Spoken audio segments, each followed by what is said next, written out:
You are listening to PastThink.com audiobook. Please like and subscribe, thank you. Chapter 88. Crossing the Lu River, Meng Huo, the king of the man, is captured for the second time. Then for the third time. Bewildered by Kong Ming's actions in letting the king of the man go, his commanders ask for an explanation. I can catch him whenever I want, says Kong Ming, but we'll only ever win the Man tribes to our side if we capture their hearts, not just their bodies. It cannot be said this pleased the commanders. Meanwhile, Meng Huo has returned to his people, who needless to say want to know how he has managed to escape. I was held prisoner in a tent, he says, but I killed at least 10, probably more, of their guards. So I was able to escape in the middle of the night. Challenged by one of the camp guards, I killed him as well and stole his horse, and so managed to ride to freedom. The story delights his people, and his warrior fame increases. Soon over 100,000 men have ridden into his camp to support him. Meng Huo orders all boats to be withdrawn from the north shore of the river, and held on his side, the south. Here a great wall is built and fortified with watchtowers. Meng Huo's strategy is to simply wait out the attacking army of Shu. It is now midsummer, and the heat is affecting the invading army badly. Realizing this, Kong Ming orders his men to camp in the coolness of the hills, and to build shelters. Then he sends Ma Dai to cross the river at a vantage point called Shako, which is found to be unguarded. The reason for this soon becomes clear, for as the men wade through the waters they collapse with blood pouring from their mouths and noses. Kong Ming urgently demands of local guides why this has happened. During the day, they say, a noxious miasma arises from the waters. If anyone tries to drink the water they are convulsed with pain and die. However, if the river is crossed at night, the miasma has disappeared, and so it is safe to cross. Armed with this vital information, Ma Dai crosses, and takes up position in a narrow valley through which the supply line to Meng Huo passes.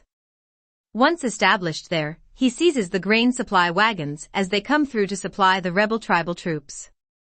Meng Huo seriously underestimates the strength and resolve of Ma Dai, and his first attempt to shift him is a failure, costing Meng Huo many men. So he sends the chieftain Dong Tuna to attack, but, confronted by insults hurled by Ma Dai reminding him he has been pardoned by Kong Ming and set free, Dong Tuna retreats in embarrassment. Even his own troops question the wisdom of trying to attack and outwit Kong Ming. The fact that many of them have been so thoughtfully released by Kong Ming weighs heavily upon them. In discussion with Dong Tuna and the other chieftain, Awinan, it is agreed that they don't want to fight the Empire, 24, as the Empire has never done them any harm. Instead they decide to seize Meng Huo and deliver him as a captive to Kong Ming in order to seek peace. Their plot works brilliantly. Having captured Meng Huo, they carry him off to Kong Ming's camp on the north shore. Hearing that Meng Huo is being brought, Kong Ming orders a full display of the sheer size and military might of the army to impress the tribal leaders. Dong Tuna and Awinan are thanked and rewarded, and then Meng Huo is once again brought before Kong Ming. Do you recall your promise? Asks Kong Ming. You said that if I caught you again you would submit. But you didn't catch me by yourself. I was betrayed, so why should I now submit? So, says Kong Ming, if I let you go again, then what? I'll return with a new army, because as a leader of the Man tribes that is how it must be. But if you catch me again, well, then I will submit. Kong Ming releases him from his bondage, and gives him food and drink. Ever since I left my little hut I've won every battle. So why do you think you can beat me? Why not submit, says Kong Ming. To this Meng Huo says nothing whatsoever. Later Kong Ming shows him the supplies and troops and asks again, why on earth do you go on resisting me? Look at the troops and all the weapons. If you will but surrender, the Son of Heaven will make you a king of all the Man tribes. But Meng Huo points out, even if I submit, just think of all the other rebel tribes. Let me go, and I'll bring all the men of all the tribes to swear allegiance to you. Delighted with this, Kong Ming releases him. Immediately Meng Huo returns to his own camp. He has the two chieftains Dong Tuna and Awinan murdered. Then he seeks the advice of his brother Meng Yu as to what to do next. Together they hatch a plan. Shortly afterwards Meng Yu travels to Kong Ming's camp carrying tributes of gold, pearls, ivory and other treasures. He brings with him an escort of some 100 men. Kong Ming is not fooled for a moment and secretly whispers orders to his officers, who quietly move off, while Kong Ming entertains not just Meng Yu but also his men, plying them with drink. Knowing that as far as he is concerned Kong Ming has fallen for the plot, Meng Yu sends 2 of his men back to Meng Hua's camp to say all is falling into place as planned. The plot, of course, is that Meng Yu's soldiers will open the gates for an attack by the massed tribes of the Man, who will burn down the camp, scatter the enemy, and, as Meng Hua hopes, capture Kong Ming. But when that night Meng Hua and his men storm the camp they find it deserted, and their men on the inside drunk and drugged, lying on the floor of Kong Ming's tent.